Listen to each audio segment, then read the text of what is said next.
My name's Steve Dixon. I'm a professorial research fellow at Manchester Metropolitan University, and I've worked with ceramics in all sorts of ways since 1986. Some of you will recognise this as part of the Ainsley China factory, and this was the venue for the launch of the Briish Ceramics Biennial in December of last year. A number of us who were interested in being part of the Guerrilla Ceramics project were invited at quite short notice, just before that, to go into the factory, which was being cleared out. It had been sold off and was becoming a furniture warehouse, I believe. But it was still full of fantastic remnants from the industry that had been there. The brief for us was to go in, whatever ceramic items we could find, we could use and make use of and make some kind of temporary intervention into the space just for the evening of the launch. I think I was the first one in because I managed to get my hands on about 120 boxes of handmade bone china biscuit-fired flowers, which were just absolutely fabulous. It was a fantastic find. So I instantly put my sticker on those and said I'd like to use those and make something out of them. And what I did was to make, this is the space where the opening launch was held. Very, very austere, clean factory space with nothing in it except a series of columns holding the ceiling up. So my idea of using the flowers was to build a fake column.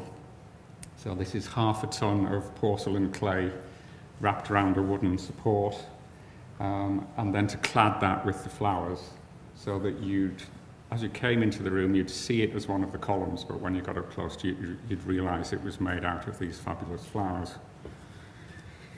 Didn't have very long to do it. You can see all the stacks, all the crates of flowers there.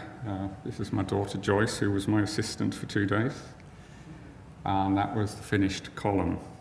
And it was a way of making that very quick intervention. It went up one day and came down the next day. But it was also a way of trying out an idea for using those flowers on a fairly monumental scale. And that's a detail of the flowers. In this biscuit-fired state, they're absolutely beautiful. This opening project led to my Guerrilla Ceramics project, which was to work based at Gladstone Pottery Museum, which I've always loved, and to work with and around the ladies who are still there and who still make the flowers.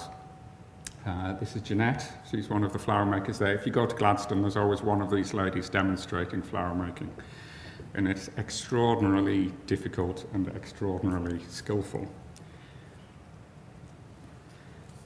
One of the first things I did was to go on one of the workshops. They hold fairly regular workshops where you can go in, work with one of the ladies and learn how to make the ceramic flowers, or how to try and make the ceramic flowers, because each of the ladies spent a year apprenticeship in a factory learning how to make them.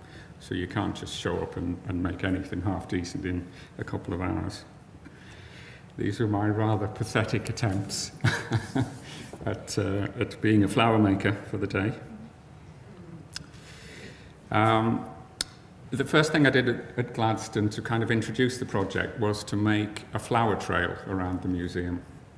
So I found a number of slightly cranky, odd locations to make little interventions of flowers around the museum, and that's been printed up as a flower trail that children can follow around the museum. So this is one of the first ones. This is a flower brick that replaced a brick that was missing in one of the big bottle kilns.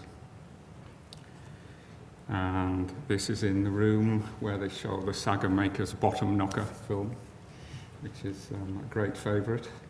And we just filled up the sink in that space. So there's about 7 of these around the museum. We did these in July, and it was to set the scene for the bigger piece that I wanted to make at the museum.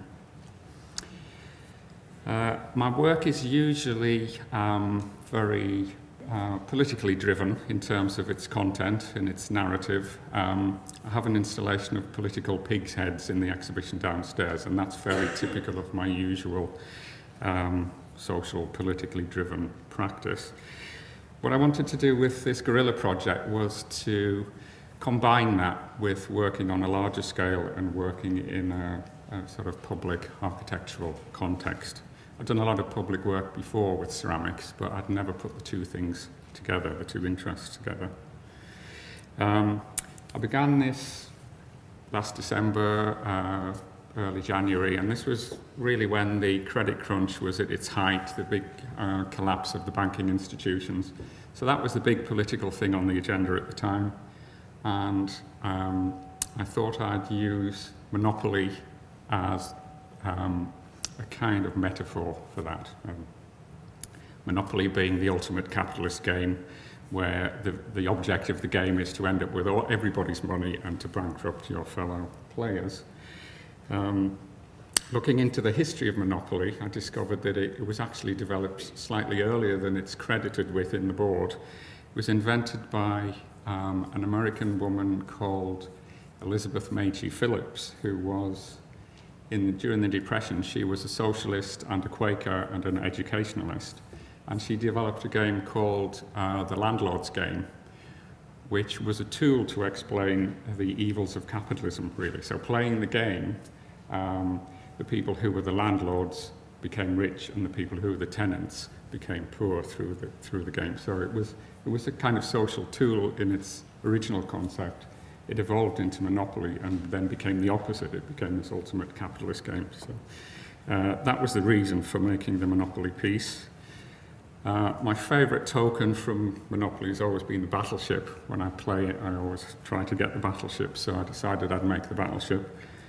And I wanted to make something that used all of the flowers that I'd inherited from the Ainsley factory. I did a rough count, and I reckoned there were 50,000 flowers in 120 boxes. And then I worked out how big I could actually make this battleship piece to use up as many of those flowers as I could. Started to build the piece over the summer in my workshop at home, and it's built on a very solid timber frame covered with recycled floorboarding. And then 2 weeks ago, that was taken onto site at Gladstone, and we started to set up and install it in one of the courtyards there. So we started on the Saturday morning and worked right through until Thursday afternoon when it was finished. It began as a timber frame. That was then covered with 3 inches of clay, covered in cling film to hold the moisture in, and then the flowers were clad onto that. And I worked with anything between 3 and 6 volunteer helpers. And that's the finished piece, which is my Guerrilla Ceramics piece. It stands about 2 meters high and it's about 4 meters long. As well as making the sculpture there, I also wanted to document the skills of the makers. I think the skills and tradition of this pottery making process are very important. And the ladies that I'm working with might well be the last generation of makers doing it, because nobody is being trained up in the industry anymore. So as part of this documentation, I worked with 2 colleagues from MMU who've developed quite a crazy process using an antique plate camera, which exposes an image on the back of the camera, and then that's digitally processed, and fabulous 3-foot square prints ensue. So this is the system it was kind of a performance, taking this antique Victorian camera into Victorian Pottery Museum and taking it around and photographing the pottery ladies there. This is setting up. And then these are the big prints, which are on show in the Roslin Works, which is next door to Gladstone Museum. So you can see the ship, and then you can see the documentation next door. And there's also some video footage of the pottery ladies working there. This is Sheila. This is Jeanette. And this is Maureen. That's the end. Thank you.